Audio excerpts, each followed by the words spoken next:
calling all members of the in crowd. If you want to get in on the action, we want to hear from you. Hit us up, faderoutemail@gmail.com, or slide in our DMs on IG at FadeRoutePodcast, or drop us a line on X at FadeRouteDNZ. You can find us on Facebook, The Fade Route with DNZ. We're on Spreaker. We're on YouTube, The Fade Route with DNZ. Catch our videos. Like, subscribe, share, tell your friends, and spread the word.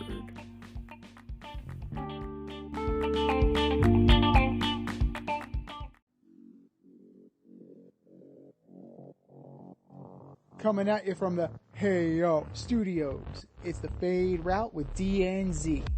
Here are your hosts, D and Z.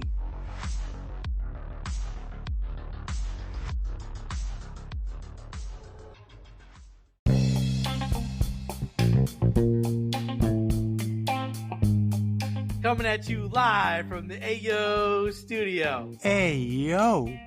It's the Fade Route with D and Z. I am D. We've got a great show for you tonight.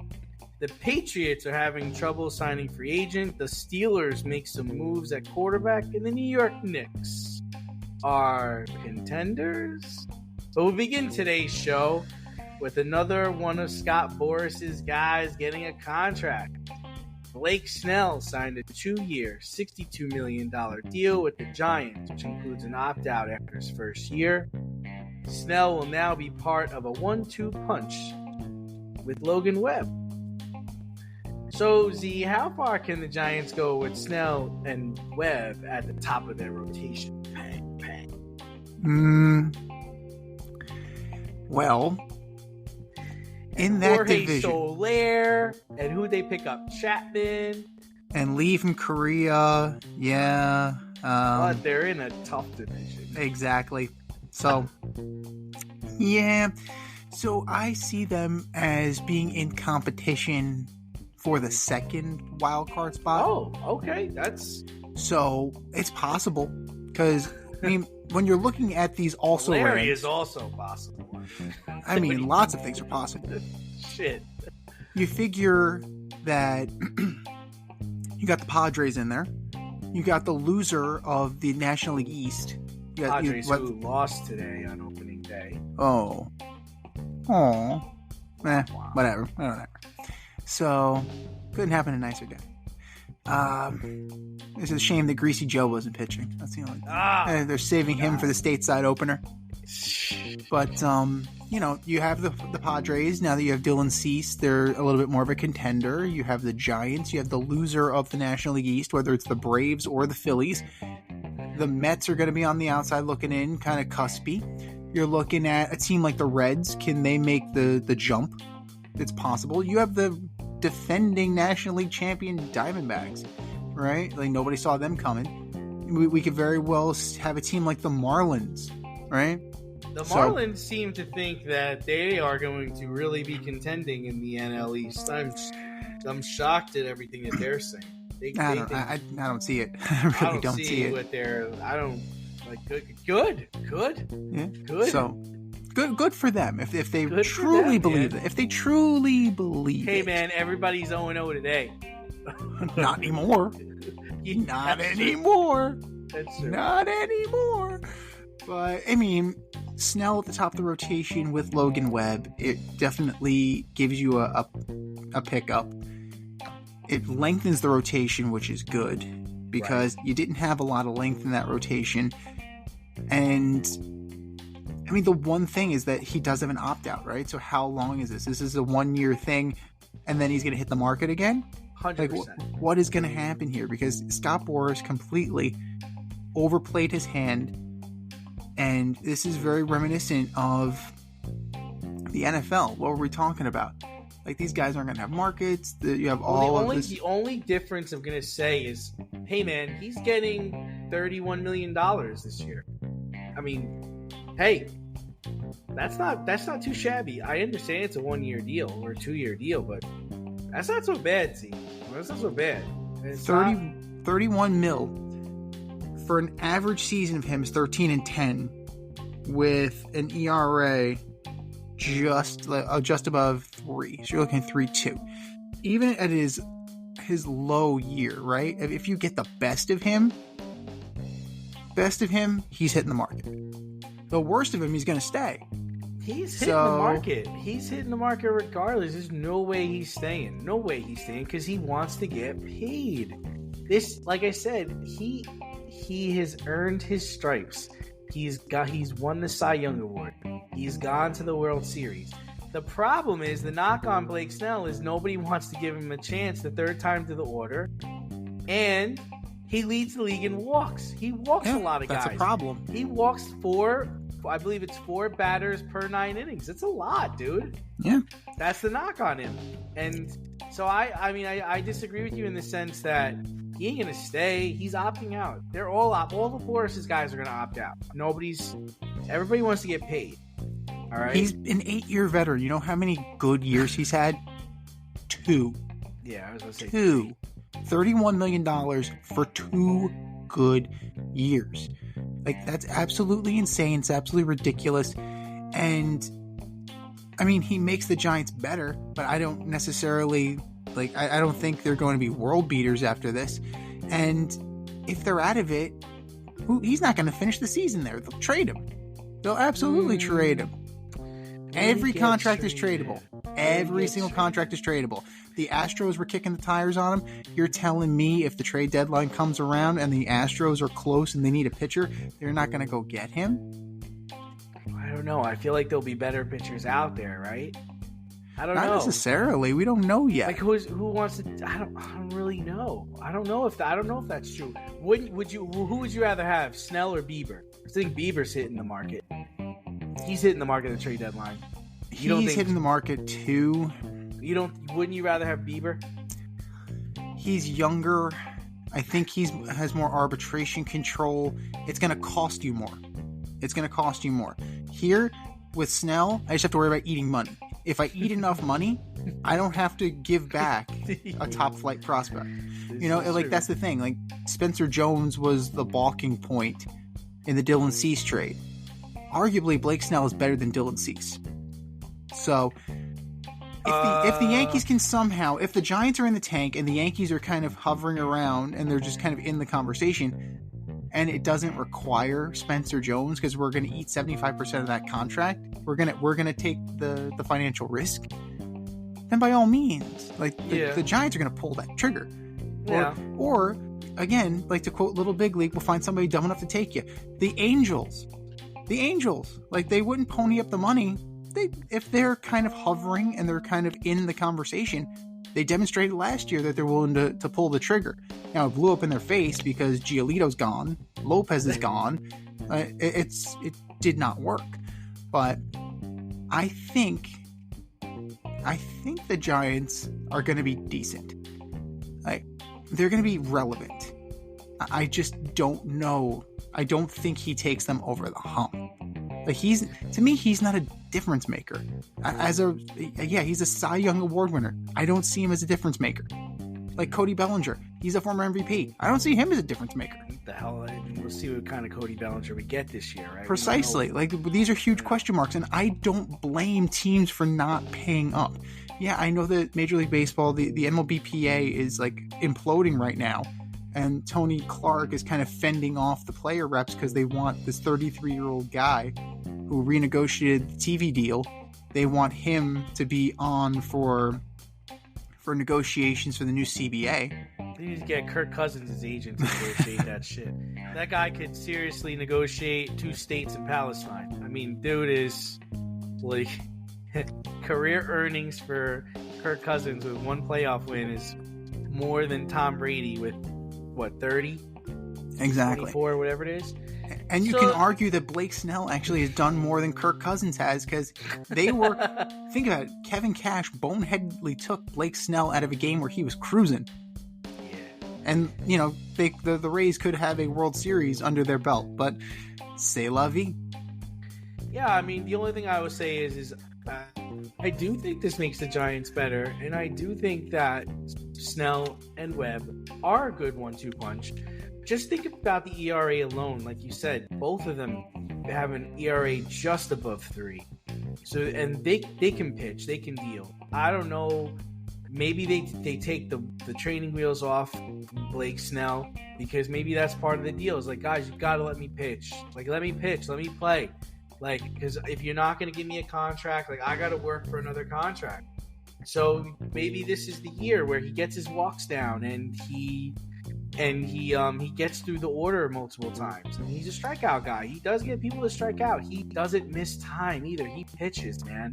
So I do think that they're going to be in the mix. I think you're being generous in saying that they're going to be in the mix for a 2 spot, because there's a lot of firepower in that damn division. I mean, the Diamondbacks were the champions last year. We can't just discount them, right?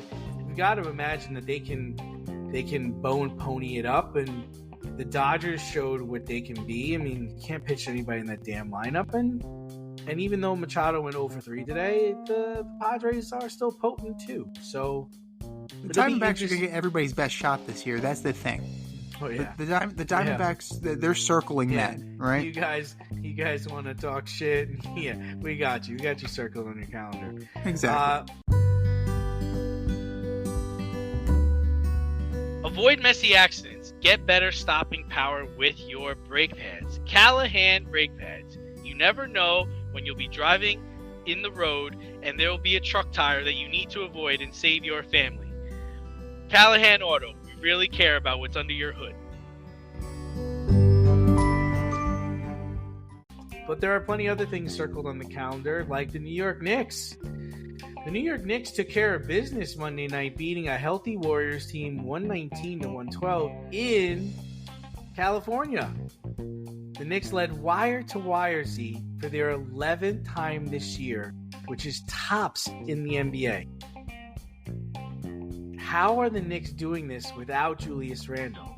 And can they beat teams like Boston, Philly, Orlando, and the Cavs? And just for the record, for our fans listening, Boston has 10 wire-to-wire victories this year.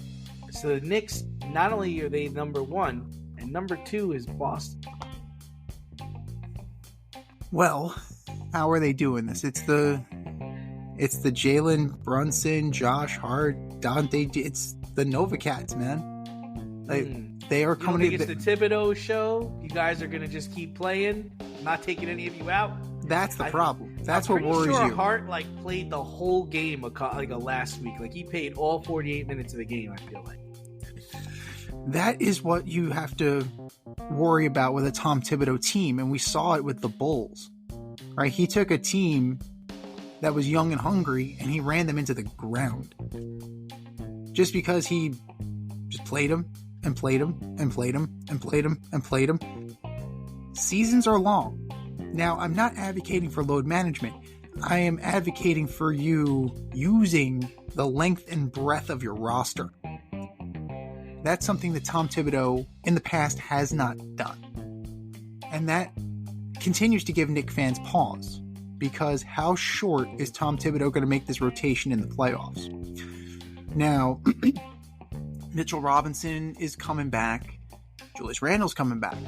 Hartenstein's played well. You're looking at, a good core. OG Anunoby, that's going to be interesting because he has an elbow flare-up again.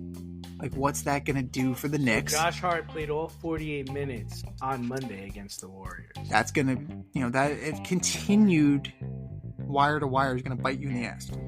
Yeah. Absolutely. But they're playing defensively. They're running the Thibodeau system. They're doing exactly what they need to do. They're getting key contributions from their superstar player. Jalen Brunson has arrived. He is a superstar. They've built a good team around him. The Anunoby trade was very good. What about Bogdanovich? They brought in a shooter. They brought in Bogdanovich. They brought in Alec Burks for bench depth. Former Knick, now current Knick, Alec Burks. I always liked Alec Burks. He's a solid player. Solid if unspectacular. Like that's who Alec Burks is. And if they get a healthy Mitchell Robinson back and Julius Randle doesn't have to shoulder the entire load that has caused him to kind of bristle in the past to the point where he said he once hated New York. I'm sure he loves New York again. It's funny how he loves New York when the team is good. Like, it's very interesting.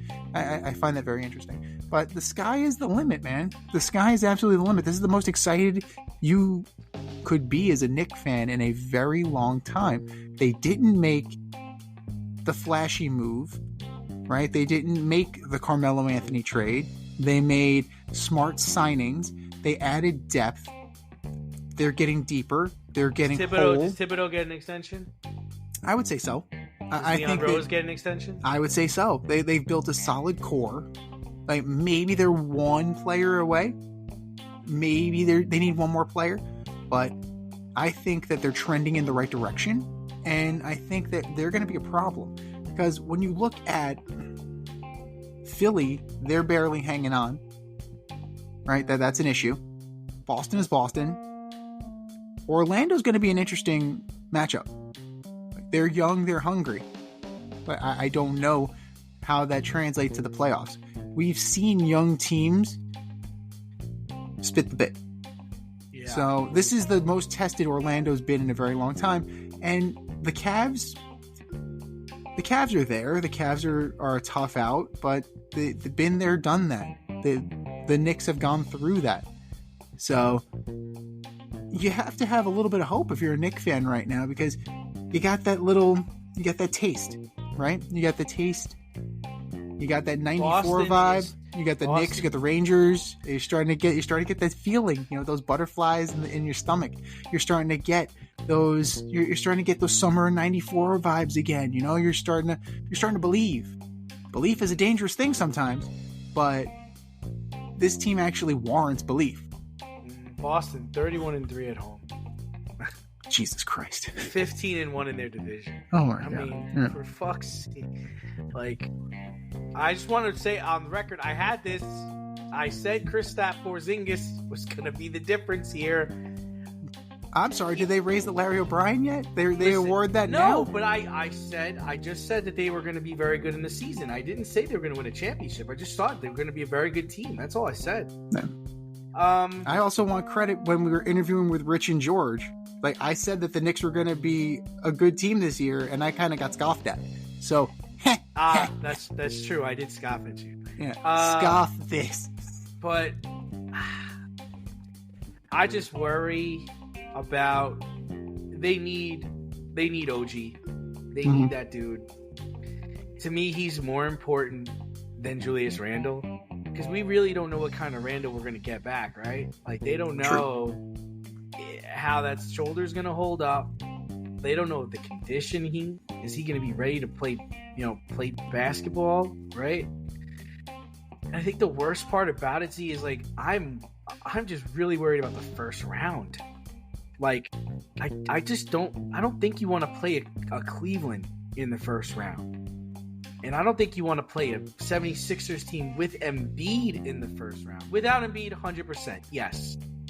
But with Embiid and without Julius Randle, or like a rusty Julius Randle, and then the optics of Orlando is terrifying, right?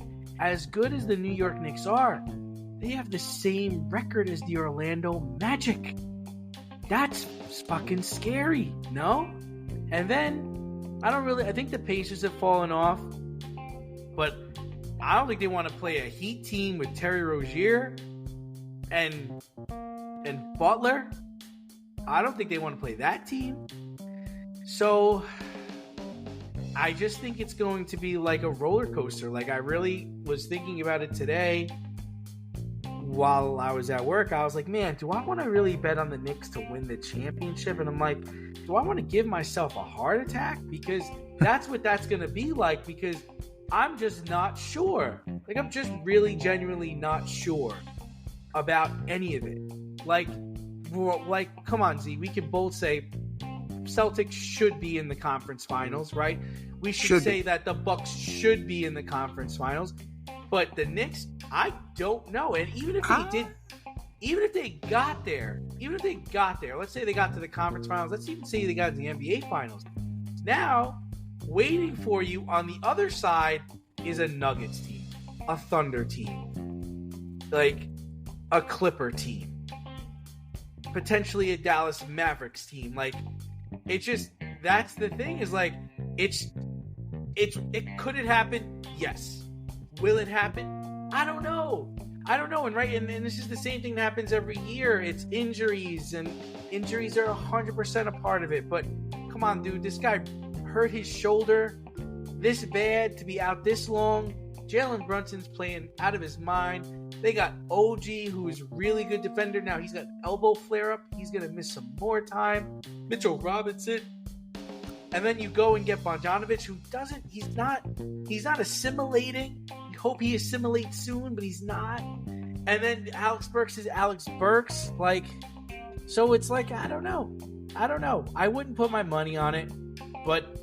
And the other part is the coaching part, right? It's like, we know Tibbs is going to run these guys in the ground. How much is that going to last in a 7-game series? If they got to go 7 games in the first round of the damn playoffs, then they're going to back that up with another 6-game series or 7-game series. They're not, I don't think there's any easy wins for them.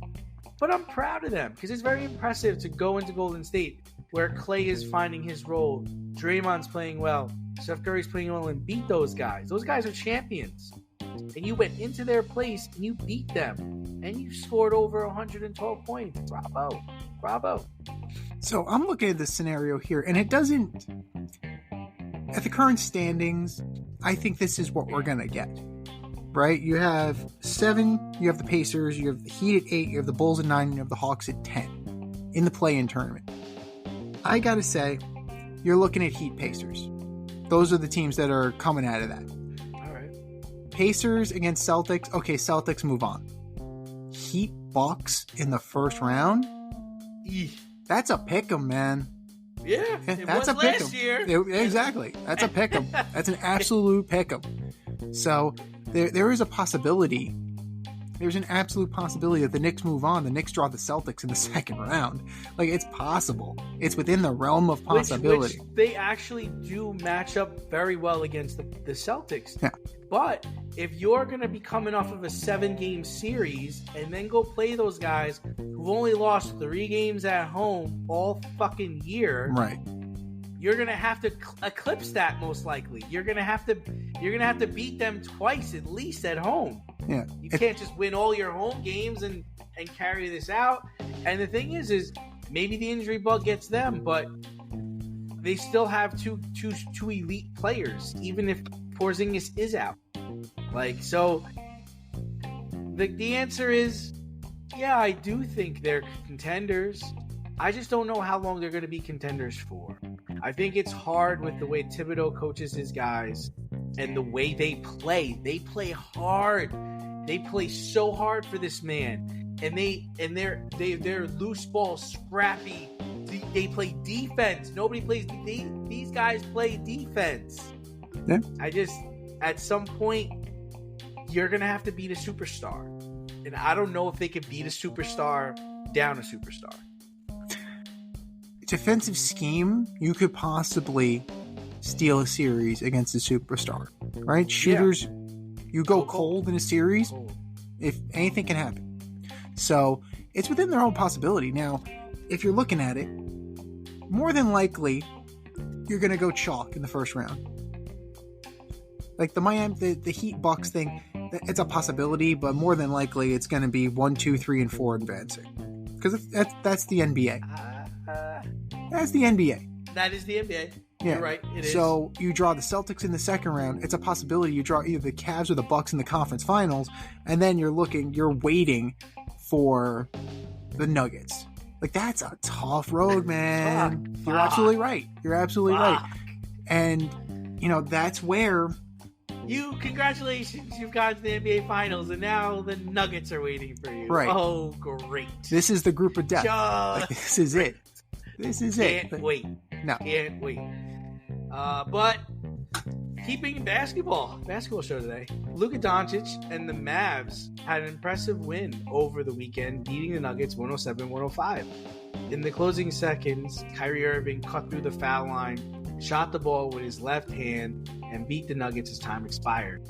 Now, Z, how scary are the Mavs if Luka and Kyrie are on top of their game? And just to add a little nugget into there, Kyrie Irving has played 18 straight games. He has not done that in 8 years. Sounds like somebody's motivated. Sounds like somebody's motivated by Ramadan. Even so, they're still 7th. So they're still in the tournament. They still need to survive that play-in tournament. I guess it's the whole idea of playing 2 guards of that skill level on top of their game. Yeah. That's tough. That's tough if you're a 1 seed. Like if the Thunder playing Luka and Kyrie on top of their game, are they ready for that noise? Are they ready for that? I don't know if they're ready for that. See, yeah, like but this is Timberwolf team. Is a Timberwolf team ready for that noise? No. That now I think a Clipper team will down them, no problem. Sacramento Kings team might even down them, to be honest with you. But a Pelicans team, I don't know, man. Kyrie's a wizard with the ball, and he's a wizard when he wants to play. And Luka's just wet from everywhere. He don't play no defense, but he's wet from everywhere. Those guys healthy and on top of their game, I don't know if any team wants to deal with that. I don't know if anybody wants to deal with them, but the Nuggets will bounce them quickly. Yes.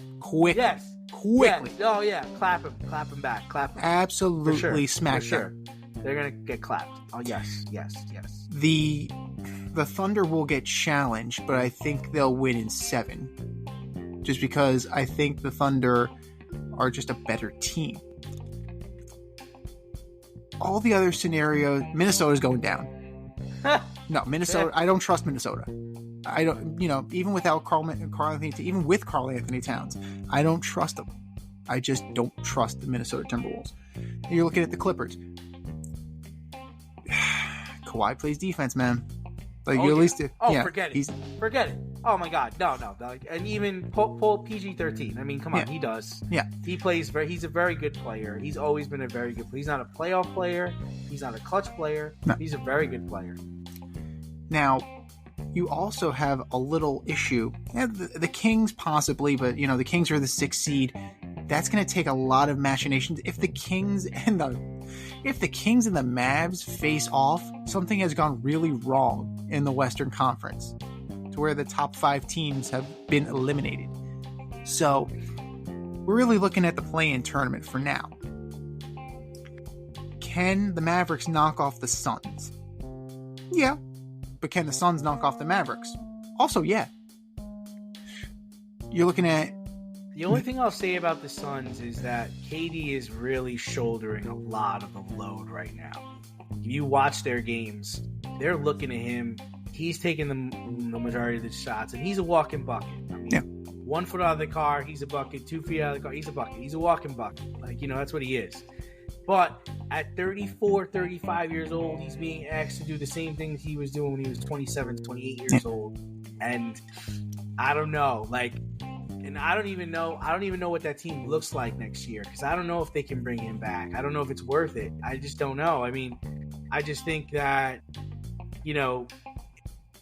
this hasn't really worked. I mean, they haven't really been able to get Beal, Booker, and KD on the court at the same time. And even when they do, it doesn't flow, right? It just stops flowing. And Booker's the guy you want to keep. You don't really give a shit about anybody else, at least in my opinion. Bradley Beal never made sense. No. Why am I going to get an injury-plagued alleged superstar? He's been nothing but hurt. He's been nothing but hurt since he walked in the door. Right. Since he got off the plane. But then you're looking at this, right? You have the Suns, essentially a one-man team. The Lakers, essentially a one-man team. And then, they're going to go as far as LeBron James will take them. And then you're looking at the Warriors. That's your 10 seed, who will go as far as Steph will take you. Having Kyrie and Luka, that definitely, having that second guy takes you a cut above. And, that makes you more dangerous. Second round and out, maybe. I don't see them making a deep, deep run. But, I could definitely see them getting to the second round. That seems very plausible. Absolutely plausible. Now, it all depends on where the top shakes out. If the Nuggets are able to get to the 1 seed, and they play the Thunder, and if they manage to get to the 7th seed and play the Thunder, again, that's 6-7 game scenario could happen. But, you know, they're not a title contender. No way are they a title contender. They're not going to be in a position to be a title contender because they're going to have to end up on the road the entire series. Like they're never going to have that home court advantage. They're just not going to be able to do it. Now, you know, playing from underneath, it takes a toll. It absolutely takes a toll. And I don't know, because we've only seen this much of it, right? This is the most motivated that Kyrie Irving has been in forever. 8 years at least. Yeah. And then Luka is Luka. Like, he's going to mouth off to the officials.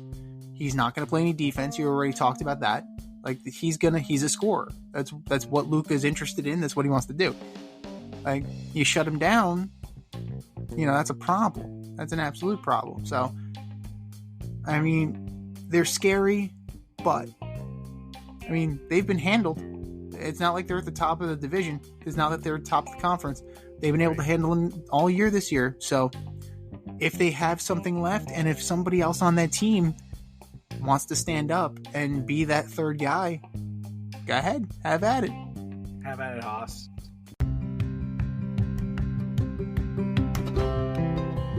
Do you love brownies? Of course you love brownies. But you know what's better than a brownie? A delicious, handcrafted, gourmet brownie delivered right to your doorstep. That's what our guys at Sweet Life Brownie Co. offer. Chef Tommy D and the crew offer a dozen delicious delights that you will crave, from the classic OB to Dutch apple to campfire s'mores and many more. Check out their website, sweetlifebrownieco.com, for their Friday brownie drops. At noon, their site goes live and you see what they're making. Since you're there, become a site member and earn points. You earn 50 points just by signing up. Make sure you follow them on Instagram and Facebook too, at sweetlifebrownie_co, for the latest updates and their latest releases and creations. That's sweetlifebrownieco.com. Give them a call, 845-641-3043, and tell them D&Z sent you. That's sweetlifebrownieco.com, 845-641-3043. Sweet Life Brownie Co., because there's always room for a brownie. Oh, now we're moving over to the meat and potatoes of the show. So the Steelers made a lot of moves at quarterback over last week after our show. Here we go, Steelers, here we go. Here we go. First order of business was signing Russell Wilson. Didn't have to pay him much because he's getting so much money from the Broncos. Nice. Next order of business was getting rid of Kenny Pickett, who was not happy about Russell Wilson coming to Pittsburgh. That's okay, Kenny. We've got a place for you. You're going to Philadelphia. He's going to the Eagles. And then the Steelers traded a conditional 2025 sixth-round pick to the Chicago Bears for Justin Fields. Ryan Pace must have been listening to the show. So what are your thoughts on all the Steelers' moves? And immediately Mike Tomlin and the Steelers organization said that Russell Wilson's our guy. Good job. So at least Justin Fields is going to go into camp and he's going to push Russell Wilson. He's going to push him. So. He wants to compete. Like, you know what? At the end of the day, I think he has more dog in him than Kenny Pickett. Like, Kenny Pickett, I'm not happy that you you signed a veteran to come in and push me. I wanted Mitchell Trubisky, a guy that I know I could beat, a guy who I have beaten. Who am I, Sam Darnold? Like, come on now. So there's absolutely no competing that guy. Philly, buyer beware. Absolute buyer beware. This is not a guy you want, because that attitude, he does not strike me as a gamer. He doesn't strike me as a competitor. And who's that? Kenny Pickett. Oh yeah. No, that's bullshit. That's absolute bullshit. He's being labeled a transfer portal baby. Yeah, no, that's absolutely, like, he cried. He was whining and crying rather than embracing the challenge and saying, you know what? Fuck you. This is my team. Right? And you know what? This is a lot like Matt Flynn and a young quarterback named Russell Wilson. They signed Matt Flynn to a lucrative contract, and then what did Russell Wilson say? My team. I don't care. My team. Go sit on the bench. So are you prepared to label Justin Fields a bust at this point? Is he a bust? Traded for a conditional 6th-round pick. It's kind of hard not to think he's a bust. Now, that entire draft class outside of Trevor Lawrence is a fucking bust. Yeah. Trevor Lawrence is the only player that's still a starter. Zach Wilson, who the fuck knows? Zach Wilson's house is his condo's on the market in Jersey. Nobody wants that shit either. No, absolutely not. See, so Kenny Pickett was traded for a 4th-round pick. Yep. Yeah. And there's less tape on him. Like Justin Fields, they overplayed that scenario because they had the commodity and they just let it die on the vine because what happened? Oh, Russell Wilson's available. Oh, Kirk Cousins is available. Oh, I can go bring in Sam Darnold. Strike while the iron's hot. Strike while you have the leverage. You had the commodity. I'm sorry, he got traded for a 3rd-round pick and a pair of 2025 7th-round picks. Wow. I mean, at the end of the day, he's not going to see the light of day anyway. Kenny Pickett, that's Jalen Hurts' team. Well, yeah, that is Jalen Hurts' team. But let's see, 60 quarterbacks took snaps last year. He gonna get a snap. He gonna play. He gonna play for the Eagles. I promise you. He's gonna get victory formation. Does that count? He'll get victory formation in a blowout. Well, I had said another person, clearly Rosenberg's listening to the show, because I said the Eagles should trade for a backup quarterback. They went and traded for a backup quarterback. Not the guy you thought they would trade for, but they did trade for. Maybe they made that phone call, though. We don't know. It's true. Maybe they made that phone call. No, that's 100% true. They could have got him for cheaper, apparently. They could have got him for a 6th-round conditional pick. Yeah. What do I think about this trade? Well, I think it's a good fit for Russell Wilson. I think he needs Mike Tomlin as his coach. I think, and it's on the dime. It's on a dime. It's cheap. And this makes Russell Wilson try to prove himself. He had a good season last year, so I would think he's gonna have a decent season this year. And a team that's really built on defense, which is what he played for in Seattle. That's what his running. They run the ball here. Like, these are all things that speak to Russell Wilson, right? Now, as far as the Justin Fields thing, yeah, he's a bust. As terrible as it sounds, he is. My man was a 1st-round pick. He played 2 years in the league. And now he's traded for a 6th-round conditional pick where word on the street is no team wanted him. And every team said he's a backup. That's tough, Z. I mean, that's tough to swallow. I mean, if you're the Bears, you're like, fuck. And let me tell you, the Bears have had a tremendous offseason. Not like the Jets. But they've had a tremendous offseason getting Keenan Allen. And they're going for it, man. They're like, yeah, we're gonna. Oh yeah. This might be the best team a rookie quarterback has ever stepped into. With DJ Moore, Keenan Allen, they went and got Swift from the Philadelphia Eagles. Like, he's got players. Like, there are players on this team on offense. Yeah, you still have Cole Kmet. You brought in Gerald Everett, so now you have depth at the tight end position. You have. They're going for it, and they still got draft picks. They still got picks. Yeah, and they're in a division they're no world beaters in that division. The Vikings are starting over a quarterback. Love is going to be in his 2nd year as a starter. They just dumped Aaron Jones, so they picked up Josh Jacobs. Right. Their receivers are young, so And then you have the Lions, who were in the NFC title game last year. And the Lions are in the NFC title game. So it's definitely a division in flux. It's not possible, but yeah. And then if you're Zach Wilson, I mean, you're like, fuck. A conditional 6 for Justin Fields, who played and played very well, I thought. Dude, you are donezo. You are so donezo. Here, you can't even sell your condo, right? You want no part of New York. You just want out of here. Please, God, let this nightmare end. Well, I mean, there's always Denver, Colorado. There's always Englewood, Colorado. That would be very interesting if he was to go there. You know, you're talking up the other side of this with the Bears, but let's talk about the Steelers. Like they've improved their quarterback room. I mean, they traded Deontay Johnson.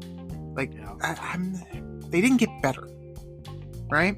They got better at quarterback, but then, I mean, you lose out on another mercurial wide receiver.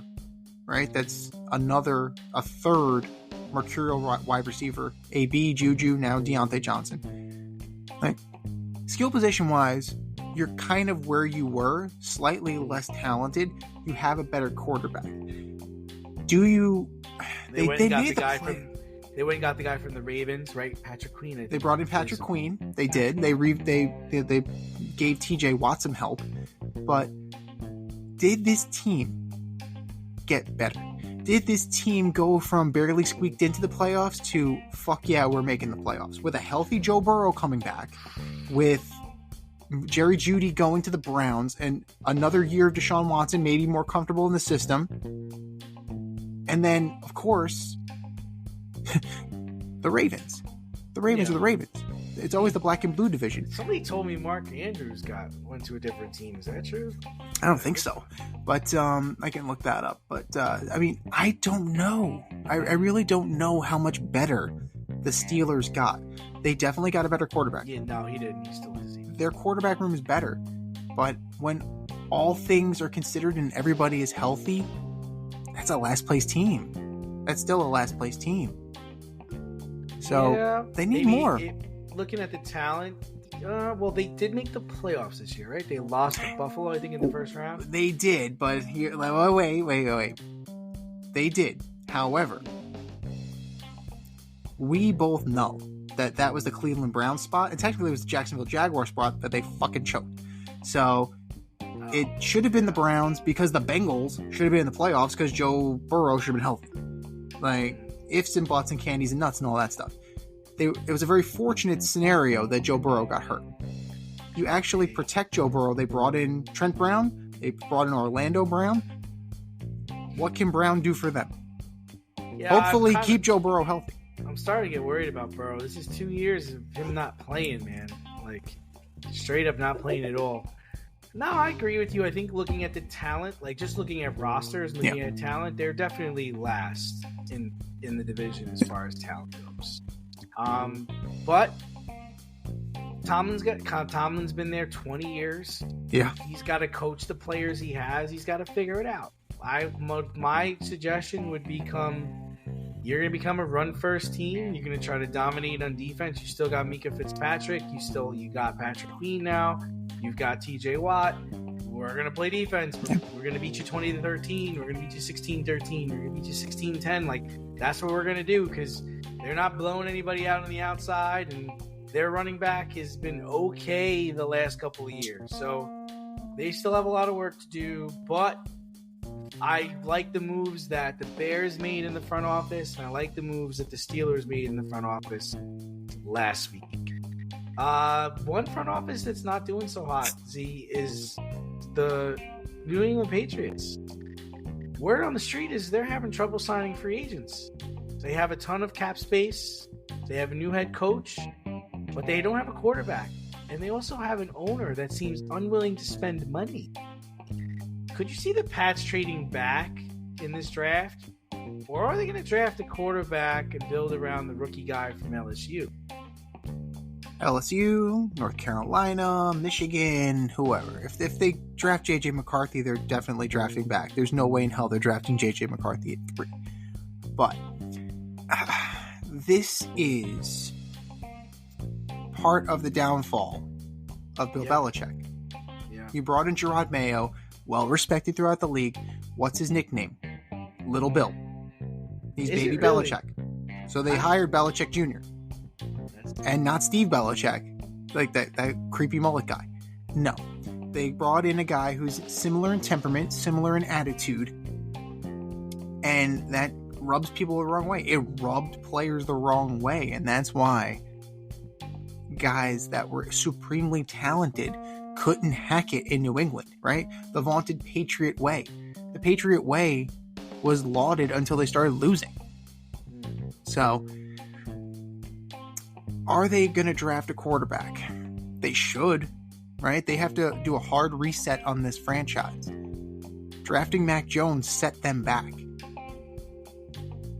Now, to be fair, the coaching of Mac Jones was probably very suspect at best. You had a defensive guy and a special teams guy running your offense. What? Right? Are you kidding? Right? So, what are you going to get? If they take Daniels, you have a dynamic athlete. He'll definitely play. You have players, you still have guys on your roster. It's hard to bring in free agents there. Like Robert Kraft isn't spending like he used to. He didn't spend like a few years back when they brought in Jonnu Smith and they brought in Hunter Henry and they brought in Jalen Mills. You know, he went on a drunken sailor spree. Now you got to be a little bit more conservative because the writing's on the wall, man. I think Robert Kraft realizes this is the last place fucking team. I think Robert Kraft realizes we suck. We're not going to be good. So, in traditional Patriots fashion, that would be the time for them to trade back. But in a situation where when you desperately need talented guys, I think you're going to have to take the quarterback and build back your organization, build back your trust, create the new Patriot way that's going to attract the new generation of player, right? You're not going to get the Junior Seaus. You're not going to get the Mike Vrabels. You're not going to get those guys. Rodney Harrison, though they're not coming back through the door. Like, could you possibly pry away a T. Higgins from Cincinnati to pair with Daniels? Like, could you possibly, like, Calvin Ridley is going to probably hit the market again because that's what happens. Yeah, you sign a 4-year contract. That don't mean shit in the NFL. So could a guy like that move around again, end up, in New England? It's possible. Anything's possible. But the culture will bring the players. And I think they need to revamp the culture, and they need to demonstrate to the rest of the league that we're willing to turn over a new leaf. We're willing to create something new, and we'll show you. Just take our phone calls, please. Yeah, I don't see it, Z. I think they're going to trade back because it's the Patriot thing to do. They've done that for years. They need picks. I don't think Jaden Daniels this isn't going to solve their problem overnight. They need more players. Their big free agency signing was KJ Osborne. Who? Yeah, that guy. They lost out on the Ridley, trying to get him. Yeah, he really didn't want to go there. He was only listening to them because they were going to try to pay him, but they don't pay people. I think they're going to take like a massive step back, and I mean like 1970s like step back, where they are not going to win games. People are not going to go to their games. They're not going to be competitive.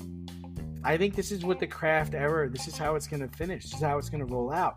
Like, Z, think about it. If you're a free agent, right?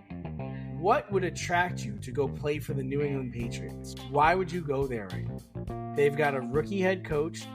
Guys liked, yes, sure. But they have a rookie head coach. We don't know how he's going to coach. They don't have a quarterback. What they're probably going to, if you're a receiver like Ridley or you're an offensive player, like, okay, I guess we're going to draft a quarterback. You're trying to be optimistic about it.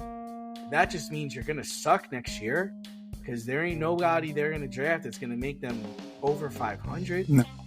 And then you're going to be playing for the New England Patriots. You're not going to be able to do what Tom did. You're not going to be able to do what Gronk did. Like, you're not going to be able to replicate all the success they had the last 20 years. So what am I going here for? What am I trying to do? Everyone's going to hold me to a higher standard because I'm wearing a Patriot uniform. Why do I want to deal with that? I don't want to deal with that. So it makes sense to me that they can't sign players. From what I understand, from what I've heard through the grapevine, any free agents gone to them is asking for double. They're asking for double what they're asking from other teams. Like that, it's that absurd because it's like, man, do I really want to deal with this bullshit? It's like, all right, I'll deal with it, but this is what I got to get, man. You know, and it's just like, and they're not going to do it. So no, I think the Patriots are walking down a very narrow corridor for the next 10 to 15 years until people forget about the Brady era and they usher in a new type of system and a new type of coach. The NFL is such that you could take big swings very quickly. Now, you need stable ownership, which they have. It's not a situation like Carolina where David Tepper is absolutely like off his rocker, right? He's not firing Frank Reich. He's not, like Robert Kraft is not doing that. He let Bill Belichick stay on for a while. So Gerard Mayo is going to get his shot. Gerard Mayo is definitely going to get a shot. You need stability. You need the quarterback, right? The Patriots were fine, good, under Bill Parcells with Drew Bledsoe. Belichick took them to the next stratosphere. You need the right coach, you need the right quarterback. Is Daniels the guy, is the question. If you wholeheartedly believe that he's the guy, then by all means, take your guy. Take best available. Now, you have some assets that you can move if need be to get extra draft capital. So, even if you move back, you still have players on this roster that you can move if you go, if you're like 3-8, move some pieces. But you absolutely can. Now, the only saving grace of moving back and then taking a quarterback later is that he's going to be cheap, right? Goes back to Russell Wilson. Everything goes back to Russell Wilson today. Like, the window for the Seahawks was open longer because they had a quarterback on a cheap rookie contract, right? The Cowboys window, it's closed now, but for a while there, because Dak Prescott did not get paid, he was working on a third-round salary. You were able to make that work. So that's the benefit of trading back and taking a quarterback like a J.J. McCarthy in maybe the high second. Maybe there's a guy in the third round that you take. Who knows? But when your organization needs to take such a reset, it almost doesn't matter. And it kind of underscores the fact that they probably should have done this, 4 years ago? Right? Bill used to pride himself on being early rather than late in terms of player evaluation. And then they were so late on breaking this up. They were so late on, deciding that moving on from Brady was a bad idea. So, Patriots are absolutely going to be in the wilderness. You're 100% right. But, getting a guy like Jaden Daniels would probably get some asses in seats. And maybe that's what's gonna sustain for a little while. Just get asses in seats, catch lightning in a bottle. Maybe, just maybe, you can turn this thing around quickly and get that quick injection, because anything can happen. I mean, it's football. It's the NFL. Worst to first happens. It's one of the few sports where worst to first does happen. So, we'll see. It doesn't look good.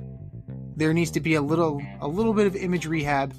And you know what? When it all boils down to it, like Cousin Eddie once said, you ready to do some kissing?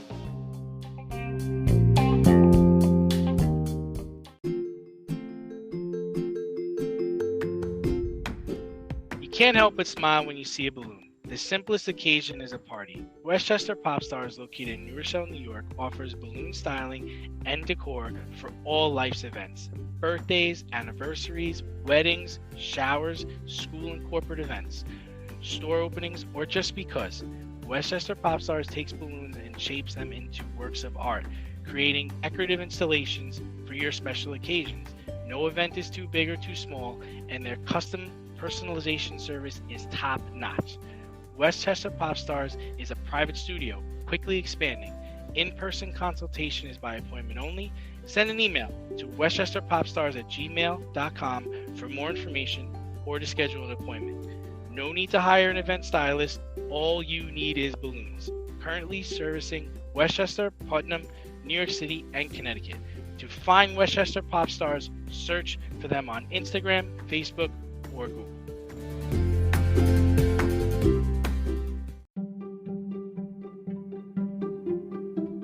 The choice is yours. Swipe left or swipe right.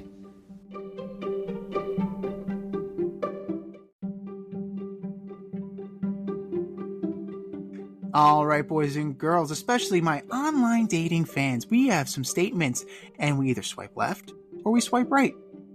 Swipe left or swipe right. Number 1, Zach Wilson as the third string QB for the New York Jets. I'll swipe it right. I hope this happens to be hilarious. Where's he gonna go, Z? Where's he gonna go? There's nowhere for him to go. You can't. If you cut him, you're taking an $8 million or maybe I think it's an $11 million hit. It's just best to bring him back, and you're gonna need him. You're gonna need him because on average, the last 3 years or 4 years, the Jets have played 3 quarterbacks. You got a quarterback who's 40 years old coming off from an Achilles tear. You got Tyrod Taylor, who can never stay healthy, and I think he's 35. And then you've got this kid. Yeah. Yes. Swipe right. Oh, God. Well, the way things are going, I mean, Aaron Rodgers is going to be on the campaign trail, right? So technically, Zach Wilson would be the number 2. Tyrod. No. If Aaron Rodgers is on the campaign trail, he's running for vice president with RFK Jr. Tyrod's the starter. Tyrod's the starter. Oh, Zach's right. your number 2. Right. So that's even better. Good for Zach. You got a promotion. Good for you. Oh, hell. Oh, man. Did we puncture his lung again? Son of a bitch. I love how the people forget this, but it came out that Zach never wanted to play for the New York Jets again, right? And they quickly shot down that rumor, and then he winds up starting that weekend. And I believe it's either that weekend or the next weekend he gets concussion and doesn't play the rest of the season. How convenient. He suddenly got a concussion and was unable to play. And I saw Zach take some mean hits all year. Yeah. It's just interesting that he got the concussion shortly after that statement and was unfitted to play for the last 4 games of the season. So I gotta swipe left on this. I at this point, this kid, for his own sanity, needs to get away from this team. He just really needs to go away. I heard that was one of the deals that they made with him. Is like, oh, we'll find a place for you next season. We know it's important for you to move on. Yeah. Zach, can you do us a favor? Can you try to find a trade for yourself? Because we're not having any success. We're not having any luck whatsoever. Like, where would you like to go? Kansas City? Oh, who wouldn't like to go to Kansas City? Not happening. Oh, the Rams? They just signed Jimmy G. So who's banned for 2 games? Yes. Yeah, that's all right. We'll figure it out. The Giants just got Drew Lock, so that's a no. They still have the immortal Tommy DeVito, so that's a no. I mean, the Jets. The Jets are up Schitt's Creek, man. Maybe Arizona. Maybe Minnesota. Yeah. Maybe. Now that I'm thinking about it, Kansas City doesn't sound too crazy. No, they have what's his name? The former first round pick. Gabbert. Went to Missouri. You got Gabbert. Yeah, they have Blaine Gabbert. But you said as a third round. As a QB3. As a QB3? Yeah. They're not taking him. They're not taking him as a QB3. Now, I mean, they only roll with 2 in Kansas City. Maybe on a stretch, maybe the Lions. Maybe the Chargers. Maybe maybe the Chargers. Like that's gonna again. Viking seems possible. Vikings make sense. The Broncos make a lot of sense. That'd be so great. The Broncos make a ton of sense, and it's not for the right reasons. I want him to succeed. I want him to play well. I actually want him to shove it in their face because I do think he's a talent. He just needs to. He needs a coach. Yeah. He needs an offensive fucking coach to teach him how to play quarterback. And these guys in New York are all excited over signing Mike Williams. Right. Mike Williams. I don't know. And the rotting carcass of Tyron Smith. Yeah. And don't worry, Bakhtiari will be there soon. Yeah, no, that train's not late. Happening. Aaron Rodgers he's taking care of his boys. Don't worry. Aaron Rodgers will absolutely be taking care of his boys. But, it's got to be done for him, man. Psychologically, like he needs a break. He needs a clean break from this place. He needs to start anew. He's got to start fresh.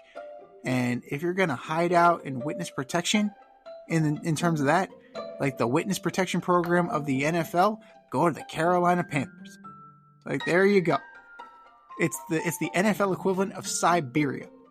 So there you go. Like, Chicago used to be that. Exactly. Chicago used to be. Things are looking up in Chicago. Chicago used to be wide receiver hell. Yeah. Well, now it's quarterback hell. Good luck, Mr. Williams. So we'll see about that. Hey, man, they are putting a nice team around him. Give them a lot of credit. I don't know how he's going to play, but they're definitely he's not starting from zero. No, he's definitely not. They're And he looked good today in his pro day. At pro day, everybody looks good. Zach Wilson looked good in his pro day. No, Zach Wilson, because that stupid throw that he never even did in the league. Yeah. That whole cross-body bullshit, that doesn't happen. No, like that pass gets picked off every time. He's a mobile Jeff George. Like, there you go. I could throw him over them there mountains. I'm not giving him that much credit. He's Uncle Rico. I could throw it over them there mountains. I don't have a comparison for him. That's interesting. I don't have a quarterback comparison. No, I mean, for Zach Wilson. I got nothing.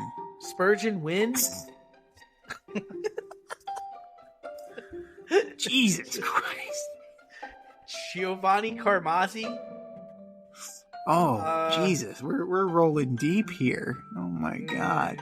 I mean, I would have said the Niners, but they just picked up Josh Dobbs. Because he runs in the Yes, that's actually, you forgot Josh Dobbs went there. That would have been a good spot. Not even Kyle Shanahan wants this kid. Fuck. Oh, we kid because we love Zach. We kid because we love, but Zach, we wish we could tag you, but you don't allow that stuff. You're very sensitive. No, absolutely.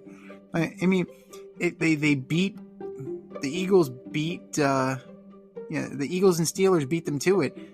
He could have done a nice little quarterback kneel down for Jalen Hurts. Like that would have been fine.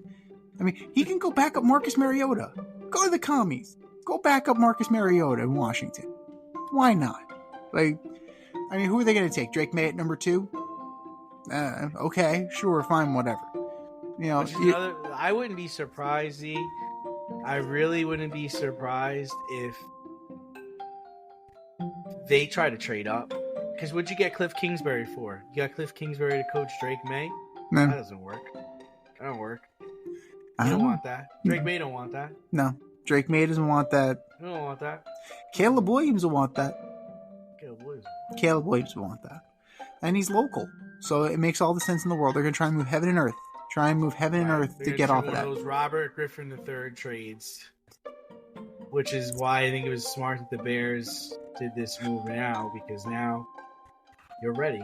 Who wants the number one pick? Because if we're taking this guy, at least they're making everybody think it. Right. There's a lot of intrigue. Like the Mitchell Trubisky thing. Oh God. We'll take him. We're gonna take him. Psych. Nope. Solomon Thomas. Okie doke. Gotcha. Swipe left or swipe right. Number 2. Dodgers and Padres opening up the season in South Korea. Awful. Hard swipe left on this. I was talking to somebody today that was like, they love baseball over there, and I think it's great. I was like, what? It's opening day in baseball. There is no other sport that has an opening day like baseball, in my opinion. And you just sucked all the wind out of that by having the Dodgers, who everybody wants to see, and the Padres play at 5 o'clock this morning. You just took the wind out of the whole thing, Rob. And then I might be more on board with it if everybody started today, but no, everybody starts next Friday. So you just had these two teams play a 2-game series. More went into this than was necessary. You want to have them play in Korea? Have them play in Korea next month. Have them play in Korea in July. Why opening day? Why did we have to do this now? The first time we get to see Ohtani is in Korea for the first time we see Ohtani playing for the Dodgers is in Korea. Come on, man. That's just hard swipe left. Don't like it at all. I'm swiping left too. I understand the idea of trying to grow the game and all that stuff, but baseball's already plenty popular in Korea. Baseball's already plenty popular. Now, you're set everybody back a week, right? Because then they're going to come back from this series. They're not going to be adequately prepared because they were ramped up for this week. That always runs a risk of additional injury as well, because you had to ramp up for a week earlier game where things are now meaningless once you get back to the States.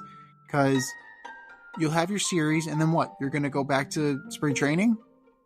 Like, that's what's going to happen. Or you're going to go back to Dodger Stadium, you're going to go to Petco, and you're just going to, play simulated games? You're going to play against your minor league camp until it's time to play again? Like, you're setting these guys up, man.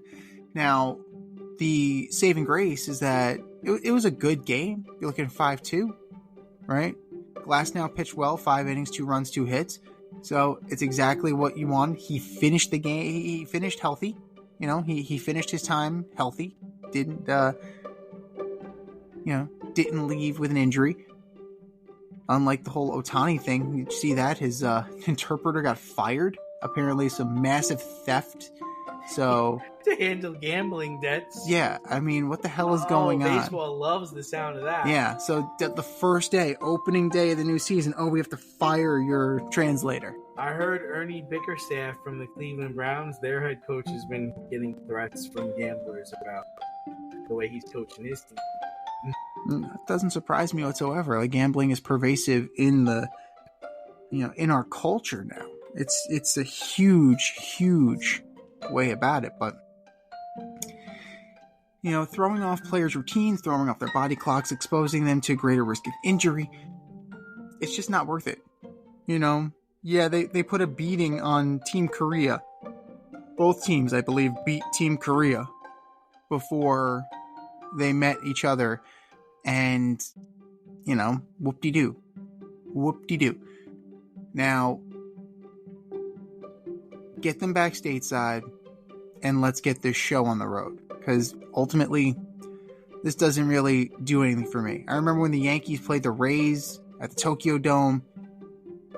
Like, that was, we're up at 5 o'clock in the morning watching that. That's, I was a sophomore in college. I had nothing better to do. Now I'm a grown-ass man with responsibilities. I got better things to do. So, like, MLB, that's a major swing and a miss. Especially for, like you said before, a supposed rivalry, right? A supposed, team that we have an interest in. Kind of shot yourself in the foot there. There's a reason why the NFL sends the teams nobody wants to watch to London. There's a reason why they do that. You could have sent, take your pick. You could have sent the White Sox and the Mariners. Like, no one would have batted an eye. Nobody would have batted an eye. But, c'est la vie. You just hope to God that everybody makes it back healthy. Swipe left or swipe right. Number 3, St. John's not being invited to the NCAA Tournament. It's garbage. Swipe left. Swipe left. They had 20 wins this season. Okay? Mm-hmm. They finished on a 6-game or 7-game win streak. They went toe-to-toe with the best team in the country. Lost 95-90. How are you going to not have them in the tournament, man? Big East? All these good schools in the Big East, this is a power play. This is a power conference play. This is going to happen a lot more, and it's garbage. I gotta swipe left on it. I mean, you have your 3 main gripes, right? You have St. John's, Oklahoma, Pittsburgh. All 3 of those teams won over 20 games this year. They did exactly what you asked of them. You did exactly what you wanted. Right? Instead, you took, 6 Mountain West teams, I believe? Michigan State got in, 19-14. Couldn't beat... They are on a 6-game losing streak. But they're a Big Ten school. I don't give a shit. It's not fucking football. It's just basketball. Oh, my God. Big East teams would crush those Big Ten teams. Yeah. And how many teams did the Big East actually get in? 3? 3. Now, granted, one of them is the defending champions. Okay. Yeah. That's fine. And number 1 seed. I think they're the overall. They're the overall number 1. Yeah. Like, they're not... They won last year. They and Marquette is good. So is Creighton. And Creighton is good. They're good. Yeah. They're legit. But Seton Hall is good. Mm-hmm. Seton Hall should be in. You want to put St. Johnson, put Seton Hall in. Yeah. I'd even be okay with that. Seton Hall didn't even get in. What's that? I don't know. It's the NCAA's infinite wisdom that we need. It's garbage. Yeah, no. Because they like Izzo. They don't like Pitino. That's what that is. Well, I mean, Pitino did not do himself any favors by coming out and citing his Ken Palm and citing his NET. These are the reasons we should be in because of these reasons. Did you know Ken Palm was a stat? I thought No. We have pack of cigarettes. We've deified Ken Pomeroy. We've deified Joe Lunardi. Who the I like Joe. Fuck are you people? Joe had us in. Joe had St. John's in. I like Joe. But seriously, come on now. Ken Palm and Joe Lunardi. I just want to hear the argument for Michigan State. I want to know why Michigan State got in. I want a legit reason who they beat. What did they do to earn getting in over those teams that had 20 wins and actually played against good competition? That's all I want to know. If somebody can give me a reason, put it on our website, put it on our X. I want to hear why Michigan State should get in and not St. John's. At FadeRouteDNZ. Make sure that you comment away on that. But I don't necessarily feel that, while St. John's, Pitt, and Oklahoma, all of them were rightfully upset that they didn't make it to the tournament. I don't necessarily agree with skipping the NIT, but, I get where they're going. Well, it's a little bit of a protest. Yeah. We're getting ready for next year. Fuck It's a little bit of a protest, but I don't think Pitino wanted to coach his team anymore, to be honest with you. I'm fucking done. He really was fucking done with them. Like, I mean, they definitely overextended themselves after he threw them all under the bus. They definitely played hard for him, and they played better, but he's like, okay, guys, thank you. I'm fucking done with it. You can come back. Fuck you. You're cool. I'm out. That was basically what happened. Well, I mean, Pitino. I'm okay with that. Yeah. I didn't want to see them play in the NIT, honestly. He also learned the hard way. This isn't the MAC. Like you have higher competition. MAC is a one bid league. Like St. John's, like they're going to be better next year. They're absolutely going to be better next year. But it's hard to say, Z. It's hard to say with the fucking transfer portal. It's hard to say. I don't know who he's got coming in, and I don't really know who's going to stay. Right. I don't know. It's hard to say, especially like all the beef he had with some of these guys during the season. Are they going to stick around? I don't know if any of them could really play anywhere else. Makes you wonder, right? Because you have guys like Saban who are retiring from coaching because the transfer portal has essentially like ruined the whole thing for them, ruined the whole process. Like they can't get the best players anymore because they're. I don't know what Saban's fucking complaining about because he bought all his players. You had the best athletes in the country coming to your school. Well, you think it's because you came to their house and said nice things to them? Right. Come on, man. But we're not naive either. I'm sure that Rick and Kentucky and Rick in Louisville participated in some of these things. Like, come on. Sure. Sure. We're not going to be naive enough to say that, but the playing field is now level. Why would I, why should I go to Queens? Why should I go play for St. John's, coach? Yeah, so the only argument I have there is you're playing in Madison Square Garden. As a college player, you're playing in the mecca of basketball. You're playing on Broadway. Like, you're playing in the Big Apple. You're playing where the Knicks play. Like, you're playing in a professional arena. Yeah. That's the sale. And if you're a point guard, there is no better place to play than New York City if you're a point guard. St. John's should be able to recruit the best point guard in the country to come play for St. John's. There's no reason why. That's why I don't know how they miss on some of these local guys. It's New York City. It's Madison Square Garden. Are you kidding me? Like, how could you not? Mark Jackson, like all the Stephon Marbury, like all these Kenny Anderson, all these guys came from New York or played in New York. How are you not want to be part of that lure? I don't understand. Maybe one of my kids will play basketball someday and I'll find out, but I don't see how, if you're giving me a choice between St. John's, Kentucky, Alabama, and UConn, you're going to St. John's. You're going to go play in Madison Square Garden. Hell yeah. Come on. Big East, 100%. Well, I have 3 letters for you. N-I-L. Right. N-I-L. Right. So that's the leveler right there. Right. Absolutely the leveler. It's the equalizer. Completely. And you know what? Having been to St. John's campus, having been to Madison Square Garden, they play in the Carnesecca Arena. Like, I get that. So the ultimate thing, right? Everybody's got a price. And bingo. $1 Million Man said it best. Everybody's got a price. Now, in this blue chipified world, how much are you willing to pay? Because money talks and bullshit walks. And right now, there's a lot of bullshit. Absolute bullshit. St. John's, you might have to get off of that moral high horse there. You might have to dip into your pockets there. And you might need to pony up for some talent.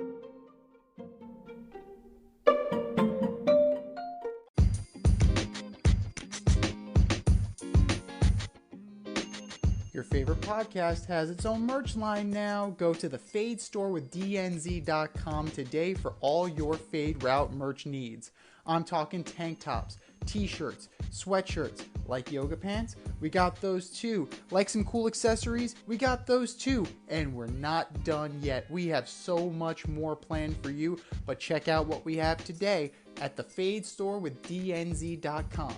That's the Fade Store with DNZ.com.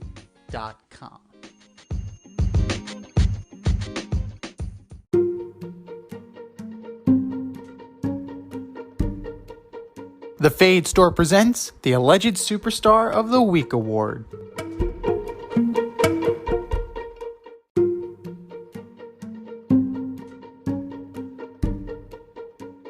All right, boys and girls, you know what time it is. It's time for the Alleged Superstar of the Week. You know how it goes. We put up a poll on our X account at FadeRouteDNZ and our Instagram poll at FadeRoute Podcast, and you vote.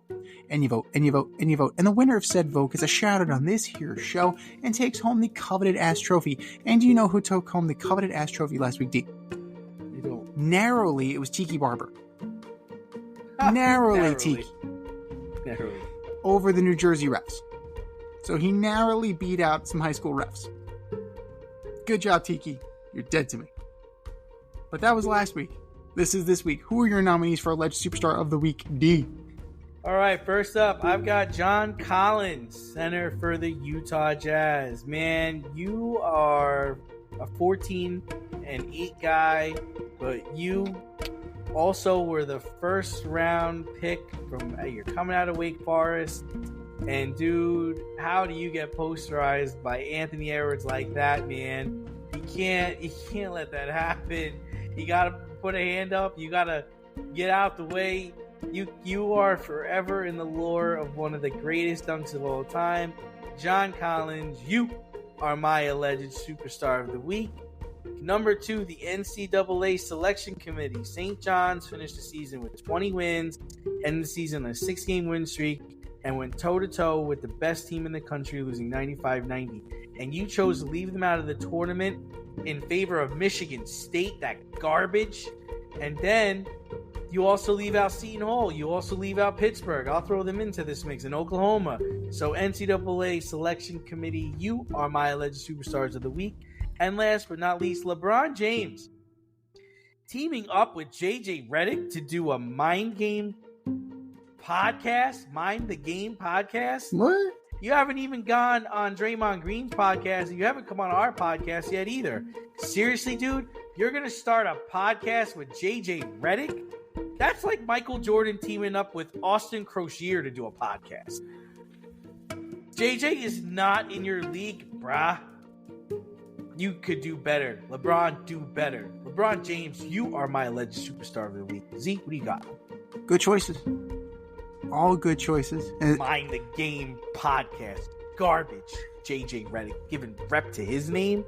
Trash. The door is always open, LeBron. Dookie. Whenever you want to come on in, whenever you want to come hang out and be part of the in crowd, by all means, come on down. We'd love to have you. JJ Redick. Well, we know who D's not going to have on the show. That's for sure. Once upon a tree. That's his spot. Once upon a tree. Oh, you stink.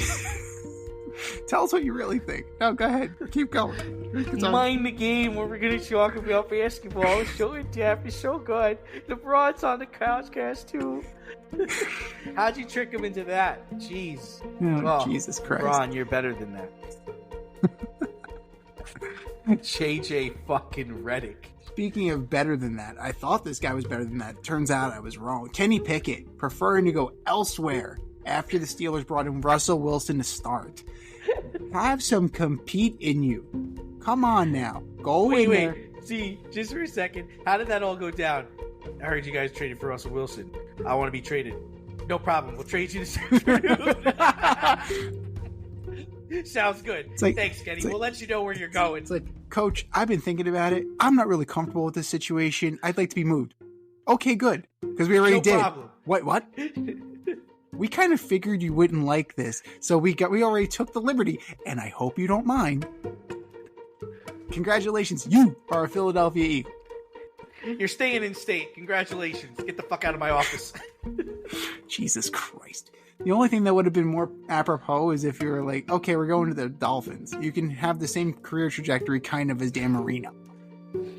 So instead of playing your ass off, possibly beating out Russell Wilson and cementing your legacy in Pittsburgh, you decide to whine, cry, piss, bitch, and moan and run yourself out of town to Philly.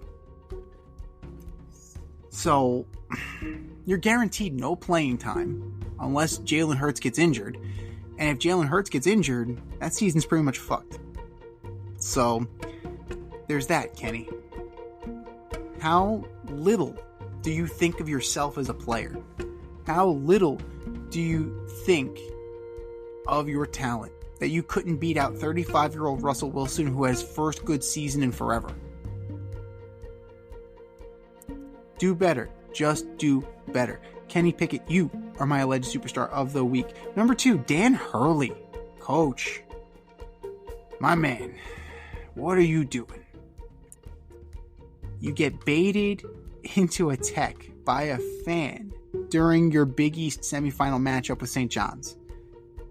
And this isn't the first time that he's gotten into fan incidents. That's a problem. Like, you can't have rabbit ears. You absolutely cannot have rabbit ears, especially as you get further and further into the tournament. You have to be smarter than that, coach. You absolutely have to be smarter than that, because it's going to cost you dearly. It's going to cost you dearly down the road.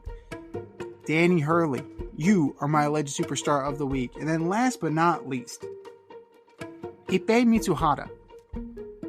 Who? That would be Shohei Ohtani's interpreter, who got fired in the first scandal involving the Dodgers this year regarding some illegal gambling benefits. And this is starting so well. This is absolutely a good thing they won. Good thing they won. Or else this would have gotten this would have gotten way more pub. But how are you going to start off the season this way? Oh, well, Shohei, we know that, you're here. Thank you for coming. Thank you for taking our $700 million. We got to get rid of your friend here. What? Like, what the hell is going on? It's already starting to become like a little bit of a drama central. But Ipe Mitsuhara, you are my alleged superstar of the week. Vaya con Dios, my friend. I think we've said our piece. Go to our X account at FadeRouteDNZ or go to our Instagram poll at FadeRoute Podcast and vote. And for our nominees.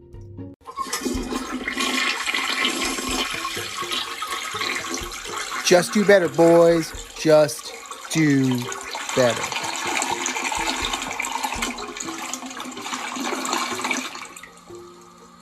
This has been the Fade Route with DNZ. Thanks for tuning in. Catch our podcast on Wednesday nights on iTunes, iHeartRadio, Spotify, wherever you listen to your podcasts. So until next time, stay faded, everyone. Time for us to run the go route. We'll talk to you next week. Thanks for listening to this episode of our podcast. If you like what you heard and want to hear more, be sure to like and subscribe on your favorite podcast platform. Rate us 5 stars, leave us a review, turn on subscription notifications, and tell your friends. Spread the word, spread it wide.